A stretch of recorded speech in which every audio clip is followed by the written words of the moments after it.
Hey, welcome back to Brandon Media Strategies. What are we? Session 6.1. Yeah. And if you'll see in session 6 is the video for 5.2, which I recorded but forgot to add the YouTube link. But I want you guys to know, everybody to know, that if you ever just want to go to and check, if you click on these three dots and click there, and yours may look different. Oh, let me do it. Student preview. Student preview. Like, if you go and then those three dots and view all sessions or all recordings, it's going to be there. So if you're ever like, he didn't post, thank goodness, double check. I did post. And it's like a gold mine of great information. So no, I think it was good. I liked it. I whatever I went over, it was good. It was last week. Now I'm excited about today because it's a continuation of the logo. So a lot of it was logo design. It's going to continue to be logo design. And I had a lot of fun with it to a point where I needed to stop working on it because I wanted to show you all what I've been working on and work on it with you. I think there's a great part of this into which when I design it, you watching me design, I think it's really good to see what I do, see where you need to speed up, what things you need to nail down. I was watching other designers. Aaron Draplin is one that, because I got Skillshare for a month for free. You get a Skillshare for a month for free if you're a student. It wasn't that great, but I watched some Aaron Draplin ones, and like I said in the other video, I was like comforted in like, he does what I do, and it all comes down to like a lot of it is understanding the program, and that's where you become quicker. I know what I want in my head, and so I'm going to do whatever I can to get it there. And that's like, there's all these weird things. I think we think we're cheating at times, but we're not. But I'll get into that when I get into the logo. We all know what to do. And this week is logo designs plus your 10 different versions. Let's work on your poster and flyer, double-sided. There's a link and custard flyer, custard poster. Please use these. I'm preset. Actually, I haven't looked at them in a while. I wonder how good they are. I made them a while back. They might not have all the bells and whistles in them anymore that I've updated. So start on those and get started. We have the body copy. We're going to do both English and Spanish translations. Nothing new there. There they are. And I will show some, but most likely what I'm going to do is I'm going to finish the logo today, and then I will jump into a poster flyer design. I've already got things in my mind. So I'm going like, let's put it, let's like 19 A's designs. Nope. I want the browns and oranges. I want the yellow. I want this, not this. Everybody uses it. I've seen this. You're Adobe stock people. I've seen this one a bunch. But like similar. I don't like the green in there. But I want to do the brown, like more like this, even like this aesthetic, but not with the loopies. I'm going very angular, and that's what I want for my custard poster and look and feel for the whole thing. I kind of want like this image and like holding a custard in her hand. That'd be hilarious. Like totally like a throwback, but like a fun throwback, but not also like that it looks old. All right. Let's show you where I was and then where I'm going. So worked on this. And I'm just going to open these up. Then, did some tracing, did some refining, and all this just refining. Then some new designs. I did the Alpine Peaks. I never went further on this one. I think that I left that as the idea. I talked to you guys all about kind of leaving it here. Did I go further? No. And then oddly in the class, I worked on. This is more just refining this. Then I kind of worked on this one, which I was happy with in the end. Oh, and then offline, I did a fill-in, which I was kind of thought was cool. Like, I was like, oh, there's something there. The problem was my mind kept going back to the Angular one. And so I just kind of kept working it. And I'm going to turn on these so we can see, you know, like I kept just drawing, overdrawing, overdrawing, overdrawing. And then I would like move it, copy, paste it. And then I was playing. And then oddly, my thing, like, look how tiny it is here in the dark blue. But I was like, I want big fat letters. I want it to be fat and chunky. So I kept stretching it, and I'd take it and I'd stretch it, and I'd do it. I did it once, and I did again, and I think I just kind of kept doing it. And here I'm just like starting lightly with parallel lines, you know, just seeing like how do I want this to look. And this is all just quickly hand drawn. Then I'm like squaring up letters. So I'm just like, all this is like, okay, what if the P is like this, their I is there, I have a hidden I. And one part, I was doing this and I was like, it's not visually working for me. And then I thought of this thing that I heard another Illustrator designer talk about. And they're like, the fill in, like start to fill things in so you have a better idea of the outlook. And I was like, oh yeah, because what I'm seeing is thin lines that are outlines. But what if I fill it in?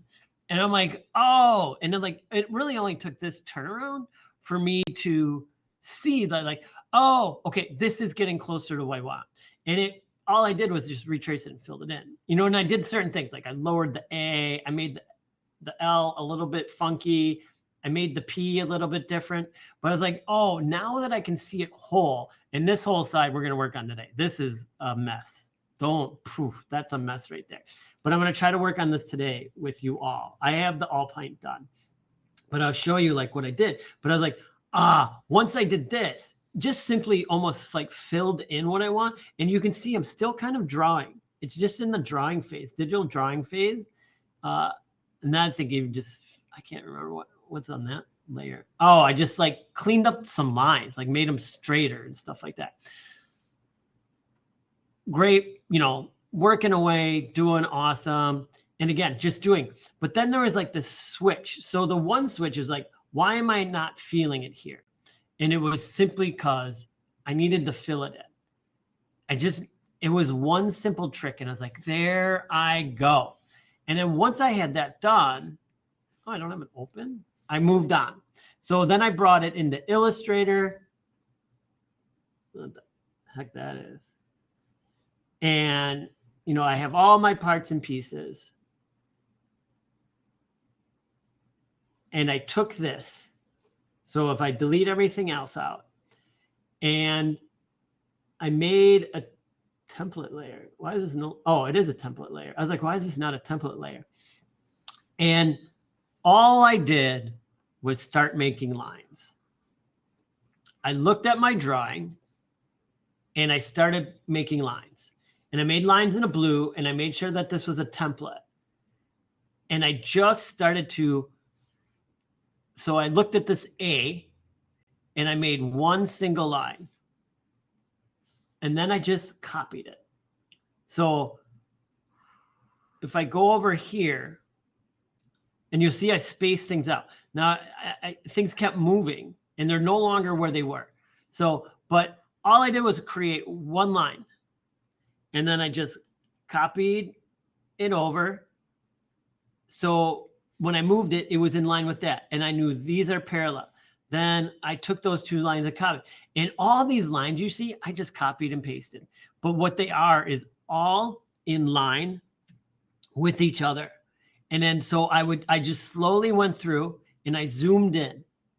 And I was like, I started this line at the top, and then I copied and pasted one here. And then I was like looking at my distance, and I was like, okay, I'll copy and paste one here. So all the top of the letters won't go past there. And then I was looking at each letter, and I'm like, the intersection for the P, I've got this thing for the L, the lower part of the P. Then I started to break up the I. And I'm just like, all these lines correspond to something else in the design, but they're all parallel and they're all in more. And then the reason, and then there, I set it as a template. And I just simply then started using the pen tool, which is the great part is, I don't know, I can zoom in any tighter. When you use the pen tool then, if I go on this layer, I'm gonna turn that off. I'm gonna create a new layer. That when you do stuff, it will then snap to these intersections. And I don't have to think of like, is my line in place? It snaps to them. And so I'm using that magic grid to help me do exactly what I want. It just takes a minute or two. And you're like, that looks like a hot mess. Guess what? It does. But it's a template. And when I don't need to see it, I don't need to see it. So when I turn that off, and maybe I should put brown behind this so we can see it better. Can I tell you? And then I'm going to make a brown, just a brown shape.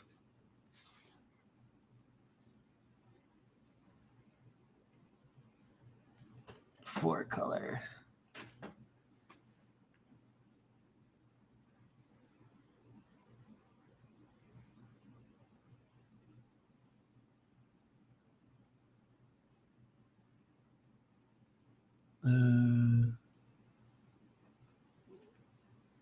Well, that like reddish brown, maybe.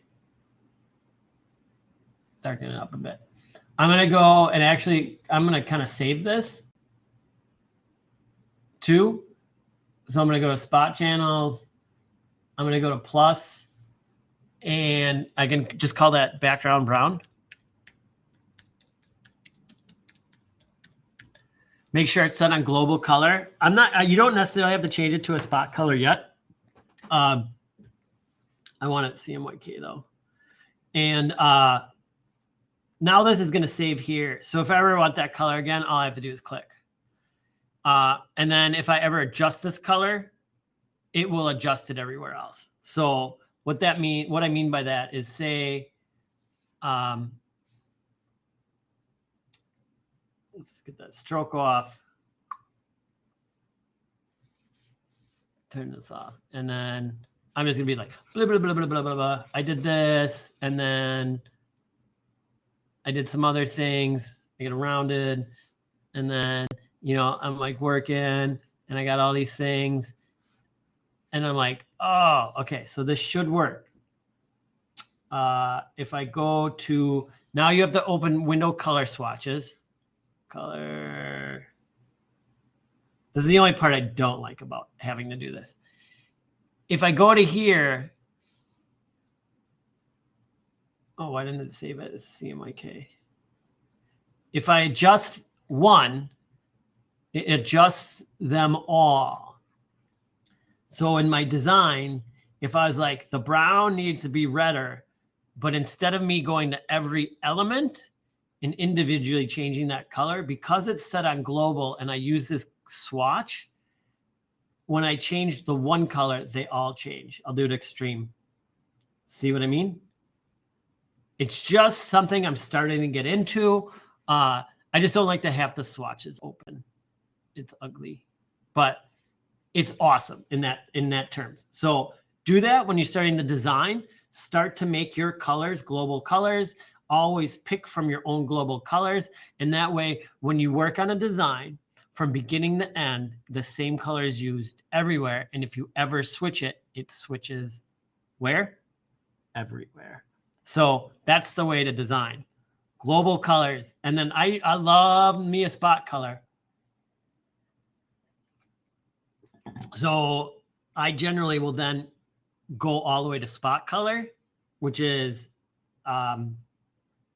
it locks it even more.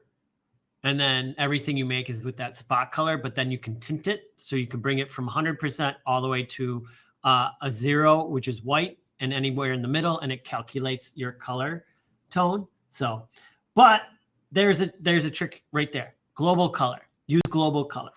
It's super awesome. It will save you so much time And time allows you to design. The more time, the less time you spent on the fiddly stuff, changing one color in 6 different spots when you can just change the color swatch.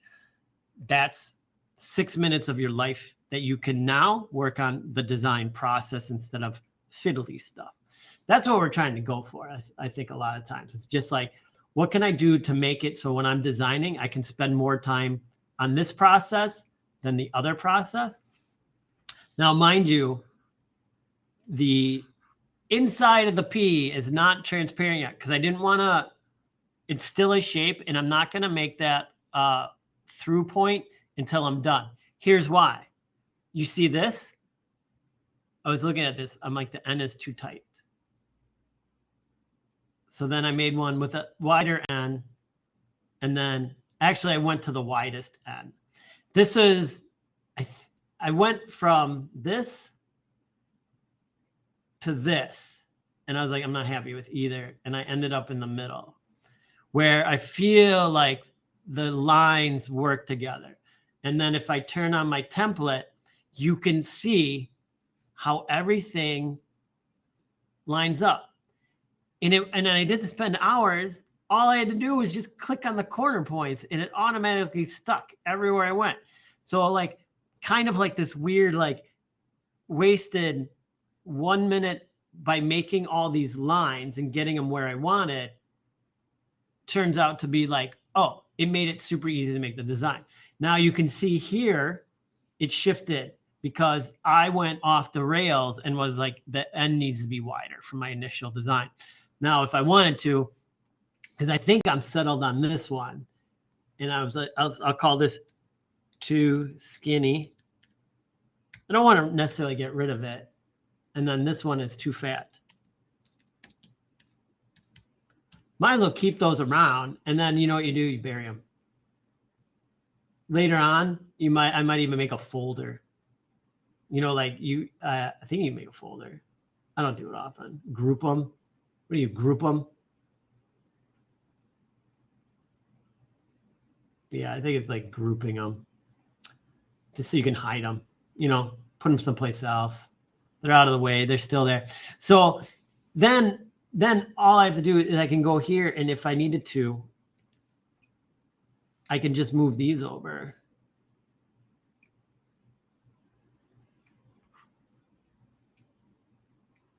So then those are in line.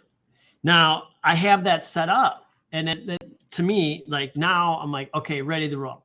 And I have you all with me along the ride. So let's knock out this P.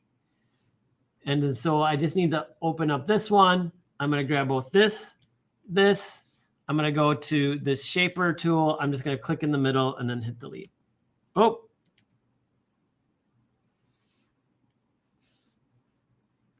And then click delete. Now it's see-through. Oh, I was like, why is it I got a black stroke? And it doesn't. So there we go. Now I'm going to turn my sketch back on because I have to do peaks. Now we can see I have to move my sketch over and then work with maybe a new set of lines, or I'm going to take my layer template here. Let's duplicate it. I know it's a copy. I'm going to unlock it. Again, this is off the cuff. I didn't pre-plan any of this. Is it pulling my, I don't want my guide to be, make sure my guides are locked. Then I'd take this, and then I'm just going to mirror it, and then move it all over. Again, holding out shift. Now they're not going to be perfect, but like, my idea here is to think about spacing, and do I want this same angle? Can I work with it? And all this stuff is movable. So I can actually turn off that template to concentrate on this one. Now I'm going to zoom in, and I'm going to look at like, okay, what's working, what's not. I'm going to tab it over.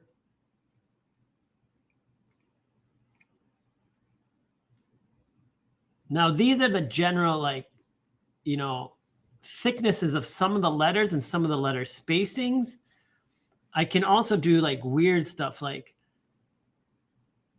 they're all like similar, but not exactly the same, but I can work with that. So this needs to come up to here and then down if I want to use this angle.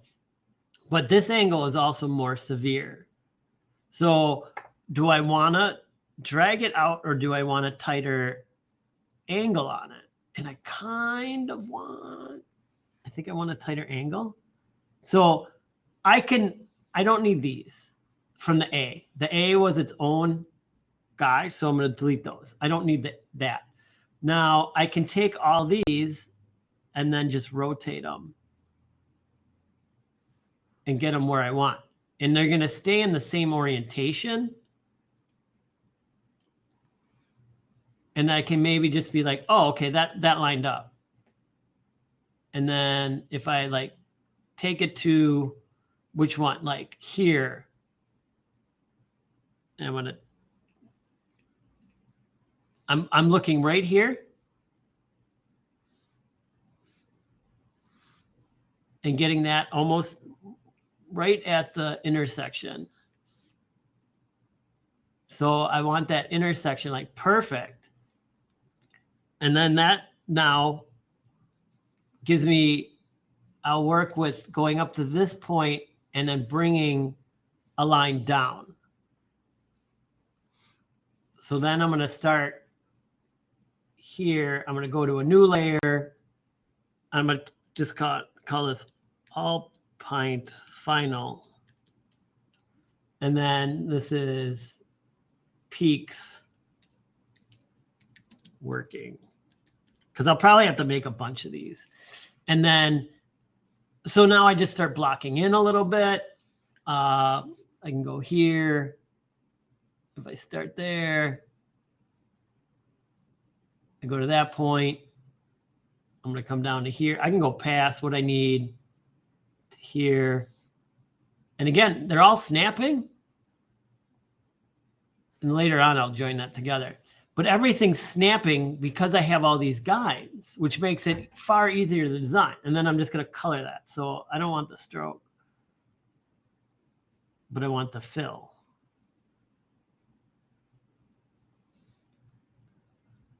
And then what I'm going to do is I move the brown over. So I have a background, because if I'm working with the yellow. And then let's see what I come up with here. I'm going to grab these lower ones. So I want one to go with that peak right there. This is weirdly that it joined up almost exactly. But I'm just going to make a duplicate at that peak. Oh, and then I need this line still. So I need to create, this carries through. So I'm just going to go from this point to this point. I'm going to make sure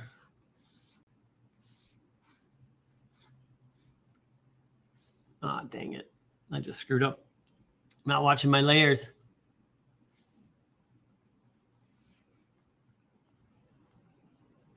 Okay, so I'm going to go from, I need to be here. Let's get our palette right. Let's click on that. And then I'm going to go from that point to this point. And then I'm going to pull this down so it's in line with those letters, right? And then I have that P. And now what I can do is just do the same on this side. Then all I have to do is just drag one of these and get it like the spacing just about right.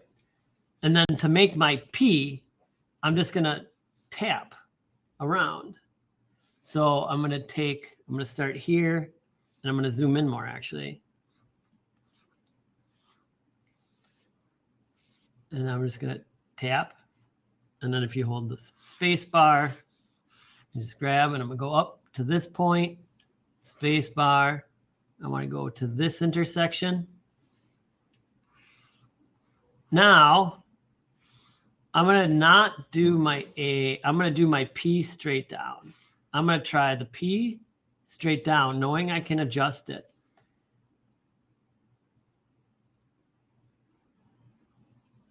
I'll go to here. Now I can make more lines as needed. Now I want this one straight across, so I held down Shift.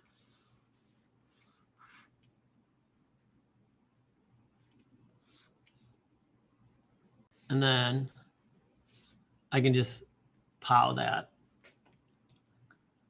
And there's the start of the P. Can't say I'm excited about it. Oh.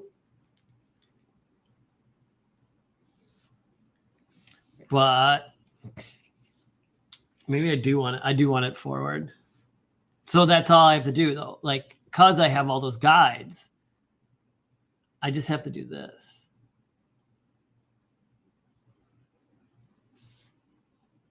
And then do I reference an angle here at all? This would be this inside. So if I was here and made this is like the finite detail, like getting everything where I want it and just thinking about how I want to shape these. So if that matched that, it would go there, which would bring this out, bring my P out. Huh? Don't ever say that again. Now that may be too much, but it does, then I'll figure out the shape in there eventually. Which then means like I got the AKS and I can't make the S too small. But what I can start to do is maybe just do simple, like if I do a rectangle for the E, I can chomp out the parts, right? And then if I duplicate this line, and then I need to duplicate this line, and I'll get these intersections that may not need. But then if I go, and this would be looser on this one, go to here, we want it to meet here, which I have to adjust, okay?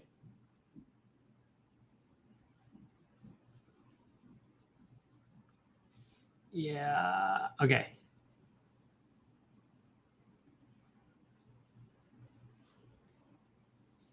Let's get that solid. Let's grab these two from our guides. Let's duplicate it. Let's mirror it. And then that way it's a mirrored A that both sides are equal. Do they need to be? No. Is it going to make it look better? Let's see.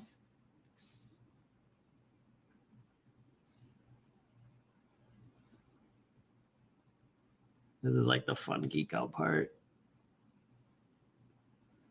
Because then my K is going to be leaning back like a cool K.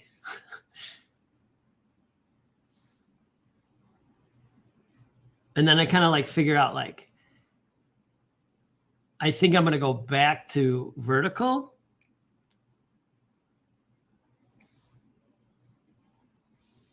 And then the S is based on the gap, I just grab some guides.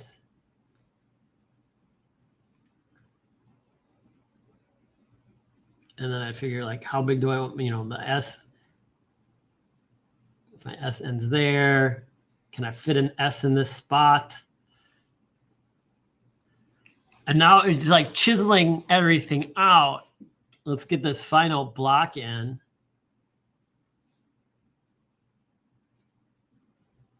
Oops.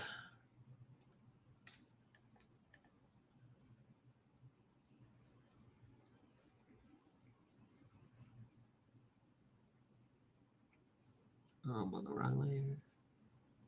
All right, final block in.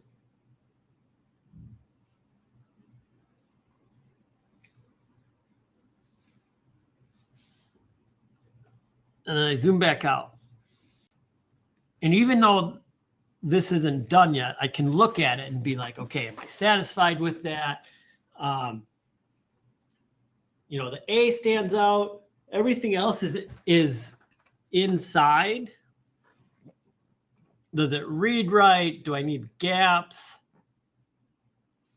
Like one of them that I was thinking that might need to happen is that the gap in between here and here might need to be bigger. So if I was to take this and do this, and I see again, because I have those guides, I just move it up, it snaps into that same line. That's why this is like so great to use these guides like for creating some of those. So this is what I mean. So now if I turn that off and I turn that off, zoom out, like, does that space bothersome to me, or is it work with the design? I sort of hate it. So I can move it back. I think I do like it a little bit shorter. So I just turn on my guides, grab it, move it back. All right. Now we know this is just going to have a weird shape, but I'm kind of concerned about these lower letters, but I know I just have to like nibble away at some stuff to start producing closer shapes. And then some of those may lead to where I have like the A comes up, depends on where how the E might be built. So I'm just gonna put in 4 points for now. I'm gonna drag this middle in, drag that up. I'm holding down shift when I do this. I don't know, yeah. And then this I can do with blocks too. Like if I want it real chonk, like I can just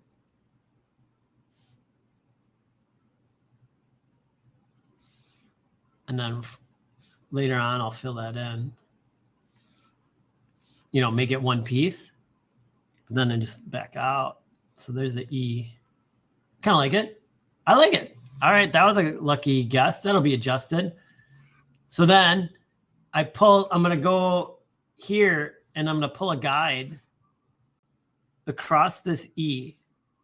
So everything about the E now can be duplicated for the other letters if I need to know certain points. So for the A, I got a point right here. Oops, why did I start redrawing? I'm gonna click on that and I'm gonna add a point here. I'm gonna add an arbitrary point here. 2 more. And then I'm gonna pull this up. And I'm gonna kind of look like, if this was straight, how does that look?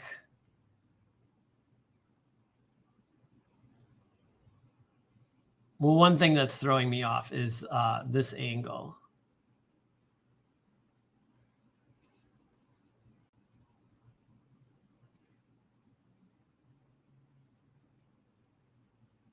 Like,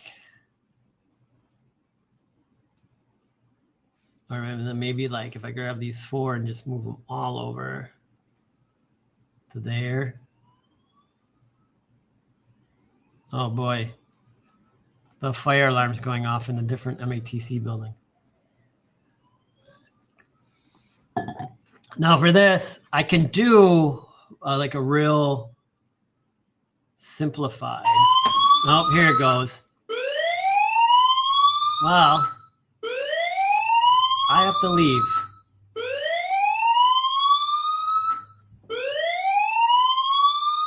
I'll cut it off here because otherwise I don't know how to pause and do everything. And I will talk to you guys on Thursday. Again, question, comments, or concerns, let me know. Take care. I have to leave the building, and I'll talk to you on Thursday. All right, bye-bye.